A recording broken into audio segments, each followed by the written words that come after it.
Hello everybody, welcome to our YouTube channel School Times. Today we are going to start with the part 2 of chapter Money What Is It of class 9. Before starting with this video, I want all of you to like, subscribe and share our channel and press the bell icon for more notifications of the videos. Also join our WhatsApp channel for more updates and free notes. So let's start. In this video lecture, we are not only going to cover the chapter, but also I am going to give you some of the most important questions which can come from this particular chapter. So make sure you have your pen and pencil with you and note it down in a particular notebook. And don't forget to purchase your IFM textbook or keep a printout of it so that you can underline the important words in it. So let's start without any delay. Till the previous video, we discussed about the spreading of coins to different places like Africa, Europe, India and other places. In this module, we will start from 500 BC Chinese coins. So let's start. 500 BC Chinese coins. The earliest Chinese coins were made from bronze in the shape of tools and shells. Shells had been used as money earlier in China. तो यहाँ पे वो कह रहे हैं कि जो here can you see this bronze and these shells. So in China the coins were made up of bronze and उनको एक tools के हिसाब से बनाया जाता था. उस टाइम पे coins मतलब ऐसा नहीं था कि वो गोल ही होंगे, वो चपटे ही होंगे, ऐसा नहीं था. उन्हें tools के आकार में बनाया जाता था. Tools जैसे कि hammer, sickle, नाइफ, कोई भी टूल्स, जैसे कि यहाँ पे आप देख सकते हो एक की चेन के हिसाब से बनाया, की के हिसाब से बनाया है. तो वैसे डिफरेंट टूल्स के हिसाब से ब्रोंज कॉइन्स बनाए जाते थे और वो चाइना में यूज होता था. और उसे शेल्स के शेप में भी बनाते थे क्योंकि शेल्स जो था वो मनी के हिसाब से चाइना में पहले यूज होता था, जैसा कि हम जानते भी हैं. फिर आता है चाइनीज पेपर मनी. क्योंकि अभी हमने चाइनीज कॉइन्स के बारे में जाना, तो हमें अभी चाइनीज पेपर मनी के बारे में भी जानना जरूरी है. The earliest paper money was invented in China during 10th century. They used 1 foot square pieces of deer skin as money initially. यहाँ पे बच्चों को लगता है कि ये important नहीं है, but because I would recommend you to read this part very carefully because you all are having 2 times board examination, so it is a possibility that board will make it a difficulty for you or the questions might be tricky. तो इसीलिए मैं recommend करूँगी कि आप जो भी questions है या जो भी पढ़ाई है उसे डीपली अंडरस्टैंड करके पढ़ो. यहाँ पे उन्होंने बताया है कि जो चाइनीज पेपर मनी है वो कैसे इन्वेंट हुई थी.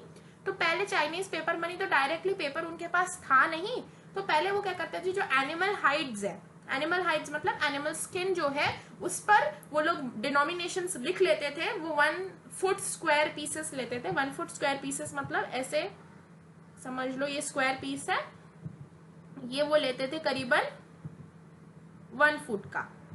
ठीक है, तो ये 1 फुट का वो अगर ले लेते थे तो ये 1 फुट में उनका वो क्या करते थे, जो भी डिनोमिनेशन है, सपोज समझ लो ये 1 फुट में आपने लिख दिया कोई एक सिंबल बना के और फिर आपने बोला कि ये इसका डिनोमिनेशन 10 है, तो आप उसको 10 के हिसाब से ट्रेड करोगे, 10 के हिसाब से पे करोगे, तो आपको उसी के अकॉर्डिंगली जो वैल्यू में गुड्स आते हैं वो आपको मिलेंगे, परचेज हो पाएंगे.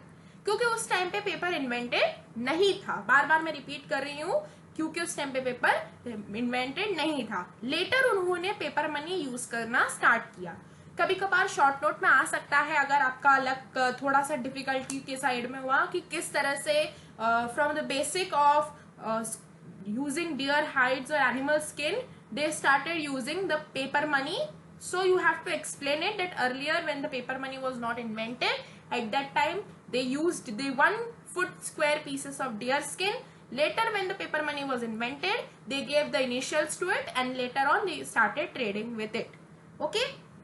But in 1455 AD, China discontinued paper money due to increase in prices. Unfortunately, no example of this paper money exists today.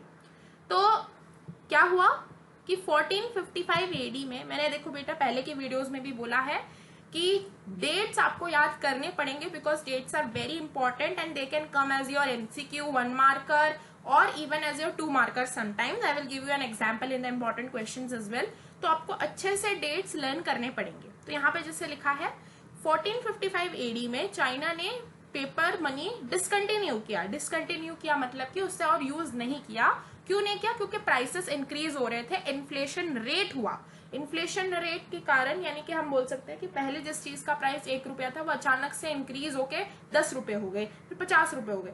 तो इस तरह से होने के कारण जो प्राइसेस इंक्रीज हुए तो इतने अमाउंट में पेपर मनी प्रिंट नहीं हो पाएगी।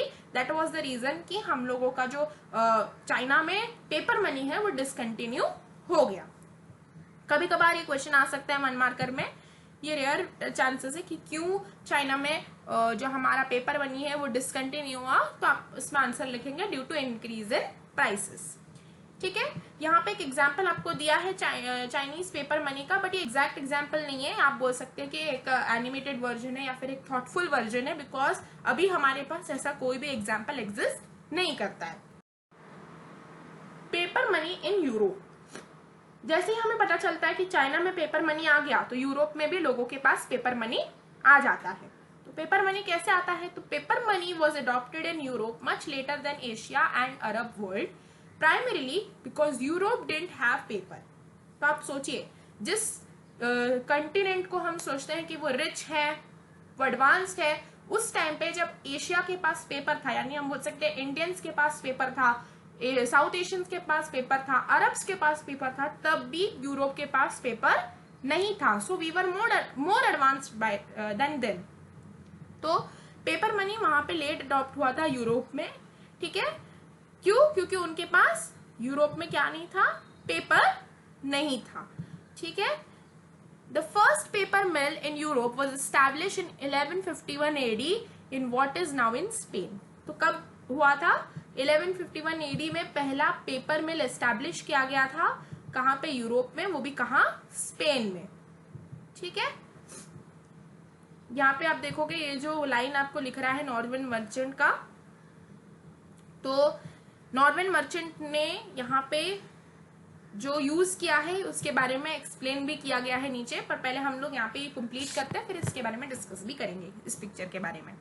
तो once paper was available, people began leaving their heavy coins with merchants in exchange for their handwritten receipts. तो क्या होता था? पहले हैवी कॉइन्स रहते थे तो ट्रेडिंग करने में काफी डिफिकल्टी होती थी। तो इसीलिए क्या किया, लोगों को जैसे ही पता चला कि पेपर मनी इन्वेंट हो चुकी है तो लोग अपने हैवी कॉइन्स डिपॉजिट कर देते थे मर्चेंट्स के पास। मर्चेंट्स उन्हें उसी पर्टिकुलर चीज की रिसिप्ट दे देते थे, यानी उसी वैल्यू की एक रिसिप्ट दे देते थे, जिसे वो बाद में पेपर मनी में कन्वर्ट करके उसमें ट्रेड करते थे, उसमें अपनी चीजों को परचेज करते थे। ठीक है, The note issued illustrated on the left was issued by a Norwegian merchant in exchange for coins in 1695. देखो ये डेट तो इतना इम्पोर्टेंट है नहीं, ये 1695 वाला, कि नॉर्वेन मर्चेंट जो है उसको कहीं ना कहीं से किसी ना किसी ने अपने कॉइन्स दिए होंगे एंड डेफिनेटली उसके एक्सचेंज में उसने अपना नोट इशू करवाया है। बट यहाँ पे बेसिकली क्या है कि 1151 वाला जो डेट है वो इम्पोर्टेंट है, तो मैं सभी को रिक्वेस्ट करूंगी कि वो जो स्पेन में हमारा पहला फर्स्ट पेपर मिल एस्टैब्लिश हुआ था वो थोड़ा सा याद रखेंगे। Next, bank notes. Beginning in the 11th century, European governments took over from local merchants and began printing paper money that served as official money. तो 11th century में स्टार्ट हुआ था। फिर क्या हुआ? 11th century में पहले मर्चेंट्स रखते थे, मर्चेंट्स पेपर मनी इशू करवाते थे। Later on European government I, European में गवर्नमेंट डेवलप हुए और उन्होंने फिर पेपर मनी इशू करवाना शुरू कर दिया। ठीक है, उन्होंने क्योंकि प्रिंटिंग की पेपर मनी की तो इसीलिए उन्होंने ही इशू करवा दिया और उसे एक ऑफिशियल मनी का भी दर्जा मिला, क्योंकि गवर्नमेंट उसे इशू करवा रही थी तो उसे एक ऑफिशियल मनी यानी कि उसे सरकार के द्वारा जो दी गई मनी के हिसाब से भी यूज किया जाने लगा, तो वो ज्यादा ऑफिशियल थी, ज्यादा यूज की जाती थी। To make the system simpler, the paper receipts were given fixed values. पहले क्या होता था, कोई भी किसी भी पेपर को अलग अलग वैल्यू में दे सकता था, बट बाद में क्या किया गया, जो पेपर रिसिप्ट्स थे उनको एक फिक्स वैल्यू दी गई। फॉर एग्जाम्पल, हमारे इंडिया में अगर आप देखेंगे तो अभी 20 रुपीज जो नोट है उसका लाइट ग्रीन कलर है, तो हम जान पाते हैं कि ये जो डिनोमिनेशन है 20 रुपीज का, ग्रीन कलर का जो नोट है वो 20 रुपीज का है, ब्लू कलर का जो नोट है वो हमारे 50 रुपीज का है। ठीक है, तो ये कैसे हम जान पाते हैं? Because there is a particular type of fixed type of, we can say, value given to it and a fixed type of shape and the color is given to it. Similarly जो particular notes थे, paper receipts थे, उन्हें भी particular value दिया जाने लगा. The paper note shown on the right was issued by the Swedish Stockholm Bank in 1661. तो ये क्या दिखाया गया है यहाँ पे 1661 में ये जो पेपर प्रिंटेड पेपर मनी है ये स्वेडिश स्क्रिप्ट है जो कि इशू की गई थी स्वेडिश स्टॉकहोम बैंक के द्वारा. ये आ सकता है बेटा, ये 1 मार्कर में कई बार आया हुआ है, कभी कभार बोर्ड्स में भी आ जाता है. तो बोर्ड्स मतलब आपके फाइनल एग्जाम्स में भी आ सकता है, तो इसीलिए मैं रेकमेंड करूंगी कि आप लोगों को डेफिनेटली इसके गो थ्रू होना है. ठीक है. The first bank in Europe to issue printed paper money. अगर आपको कोई बोलेगा कि who was the first bank to issue the first printed paper money, तो आप बोलेंगे कि it was the Swedish Stockholm bank. और कब किया था? 1661 में. ठीक है. ये इतना इंपॉर्टेंट इमेज नहीं है. जो इंपॉर्टेंट इमेज है वो आपको मैं बता चुकी हूँ पहले भी, जैसे कि वैम्पम का हुआ या फिर जो पुराने कॉइन्स थे वो हल्के हुए या फिर थोड़ा सा शेल्स वगैरह का, वो सब आ सकता है. इतना डीपली आपको नहीं पूछा जाएगा, so don't worry about it. Okay. India has been one of the earliest issuers of coins in the world. Around 6th century BC, the Mughals in India introduced paper money in the year 1236 AD.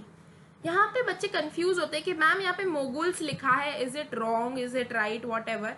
तो आप क्या करेंगे, इस confusion को दूर करने के लिए मैं आपको रेकमेंड करूंगी कि ये जो लिखा हुआ है यहाँ पर, बेस्ट ऑप्शन इज दैट आप परेशान मत होइए, आप मोगुल्स ही लिखिए एग्जाम में, क्योंकि ये आपके बुक में मेंशन्ड है. अगर आपके टीचर्स आपके स्कूल के अलाउ करते हैं कि आप मुगल्स लिख सकते हैं तो आप मुगल्स लिखिए, पर एग्जाम पेपर में अगर आपका आएगा तो मोस्ट प्रोबेबली मोगल्स लिखना ही ज्यादा दूर तक करेक्ट है.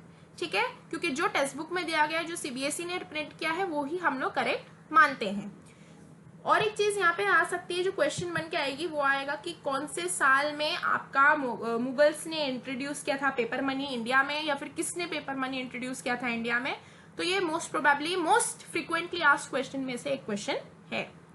Later it was discontinued after a short time. The origin of the word rupee is found in the word rup or rupa, which means silver, in many languages such as Hindi. ये usually आता नहीं है but आ भी सकता है, क्योंकि जिस तरह से 10th के बोर्ड्स हो रहे हैं इस बार 2 बार, तो आपका भी पेपर थोड़ा डिफिकल्ट बनाएंगे ताकि आप प्रिपेयर्ड रहें. ठीक है. तो यहाँ पे बताया गया है कि ऑरिजिन जो वर्ड है रुपी का, वो रूप या रूपा से हुआ है. ये इसका मतलब होता है सिल्वर. एक संस्कृत का वर्ड है रुपया कम, उससे डिराइव किया गया है, जिसका मतलब होता है coins of silver. The Sanskrit word रुपया come means coins of silver. ठीक है. The derivative word rupaya was used to denote the coin introduced by Emperor Sher Shah Suri during his reign from 1540 AD to 1545 AD. तो यहाँ पे बताया गया कि जो रुपया है, जो हम लोग यूज करते हैं टर्म, वो कॉइन यूज करने के लिए, जो टर्म यूज करने के लिए हम लोग कब से इंट्रोड्यूस किया था, किसने इंट्रोड्यूस किया था? एम्परर शेर शाह सूरी ने इंट्रोड्यूस किया था. उनके रेन यानी कि उनकी तख्त के टाइम पे, वो लोग जब रूल कर रहे थे उनके टाइम पे ये इंट्रोड्यूस हुआ था. द ओरिजिनल रुपया was a silver coin. Definitely क्योंकि उस टाइम पे कॉइन सिल्वर के यूज होते थे, तो डेफिनेटली इसीलिए उसका मतलब था कि सिल्वर कॉइन्स ही है. नेक्स्ट है. ठीक है. यहां तक आपको समझ में आ ही चुका होगा. We shall read more details in the following chapters about various kind of money used in India. Definitely we are going to go through it. We are going to learn about various money used in India. और एक चीज बच्चों आती है कभी कभार कि plastic money वगैरह के बारे में. तो आपको मैं बता दूं कि जो डेबिट कार्ड्स वगैरह होते हैं, क्रेडिट कार्ड्स होते हैं, उन लोगों को हम प्लास्टिक मनी में कंसिडर करते हैं. ठीक है. तो आप कंफ्यूज नहीं होंगे, अगर क्वेश्चन आएगा तो आप अटेम्प्ट कर पाओगे. ठीक है. Now let's start with important questions. ये क्वेश्चंस ऐसा नहीं है कि एज इट इज एग्जाम में आ जाए, आ सकते हैं, चांसेस हैं, 80 to 90% चांसेस हैं, क्योंकि ये क्वेश्चंस बहुत बार रिपीट होते हैं और one of the most best questions है जो सीबीएसई पूछता है. तो इसीलिए इनसे आप गो थ्रू हो, इनके आंसर्स ढूंढ के रखो. मैं भी आपको इनके आंसर्स प्रोवाइड करूंगी, बट मैं चाहती हूँ कि पहले आप लोग इनके आंसर्स मेरे कमेंट बॉक्स में लिखो. जो बेस्ट आंसर्स होंगे मैं उन्हें पिन करूंगी ताकि दूसरे बच्चों को उनसे हेल्प मिले। एंड डेफिनेटली मैं अपनी आंसर की जब सभी बच्चे अपना आंसर कमेंट में करेंगे उसके बाद ही प्रोवाइड करूंगी। तो मोस्ट इंपॉर्टेंट क्वेश्चंस में पहला क्वेश्चन आप देख सकते हैं कि explain the evolution of money. मैं आपको आंसर्स अभी ओवरऑल बता देती हूँ ताकि आपको ढूंढने में आसानी हो।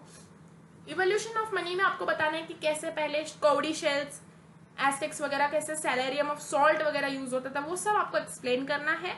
फिर कॉइन्स के बारे में बताना है, फिर ब्रोंज कॉइन्स, फिर चाइनीज पेपर मनी, फिर यूरोपियन पेपर मनी। इस तरह से आपको इवोल्यूशन बतानी है कि कैसे हुई है। दूसरा है different forms of money. Forms of money में आप कॉइन्स बताएंगे, पेपर मनी बताएंगे, प्लास्टिक मनी बताएंगे एंड शेल्स एंड कौड़ी शेल्स के बारे में बताएंगे। फॉर्म्स ऑफ मनी में सिर्फ एक्सप्लेन करना है, उसमें आपको डेट्स वगैरह की जरूरत नहीं है, कैसे डिराइव हुआ था उसकी जरूरत नहीं है, बट इवोल्यूशन ऑफ मनी में उन सब चीजों की जरूरत पड़ेगी। How is money crucial for our daily sustenance? This is an open ended question. ये आप अपने ओर से भी थोड़ा बहुत ऐड करके लिख सकते हो, as well as textbook में जो फर्स्ट की 2-3 पैराग्राफ्स है उसमें से आपको फ्रेम करके लिखना है। ठीक है। Who introduce paper currency in India and when? ये क्वेश्चन मैंने अभी आपको बताया था, वो मोगल्स वाला है, तो ये आंसर भी मैंने आपको बता दिया है। तो ये वाला आंसर आई होप सभी बच्चे आराम से कर पाएंगे। आइडेंटिफाई द गिवन इमेज, ये आपके लिख के ले लो या आपके इधर टर्म में आएगा, किसी ना किसी पेपर में आएगा। मे बी आपके पेपर में ना आए, आपके फ्रेंड के पेपर में दूसरे सेट में आ जाए, बट आएगा जरूर, क्योंकि ये बहुत ही इंपॉर्टेंट क्वेश्चन है और ये मतलब बोलते हैं जितने साल से आ रहा है बहुत बार रिपीट होता है ये वैम्पम वाला इमेज। तो मैं ऐसा नहीं बोलूंगी कि सिर्फ यही इमेज आएगा, ऐसे और भी इमेजेस आ सकते हैं, चेंजेस हो सकता है, बट मोस्टली 99% चांसेस है कि यही क्वेश्चन आएगा। तो ये इमेज अच्छे से देख के जाना और स्पेलिंग करेक्टली लिख के आना, क्योंकि स्पेलिंग के भी मार्क्स होते हैं। ठीक है। इसी के साथ हम आज के वीडियो को एंड करते हैं। आई होप मैंने आपको जो भी पढ़ाया है आपको अच्छे से समझ में आया होगा। इस वीडियो को पूरे अंत तक देखने के लिए आपका बहुत बहुत शुक्रिया। हमारे चैनल के साथ जुड़े रहने के लिए लाइक, सब्सक्राइब, शेयर करना नहीं, और हमारे व्हाट्सएप चैनल को भी ज्वाइन कर ले। मैं वहीं पे आपको फ्री नोट्स और आंसर की प्रोवाइड करती रहूंगी। Thank you so much for watching. Meet you in the next video. Stay updated and stay connected with School Times.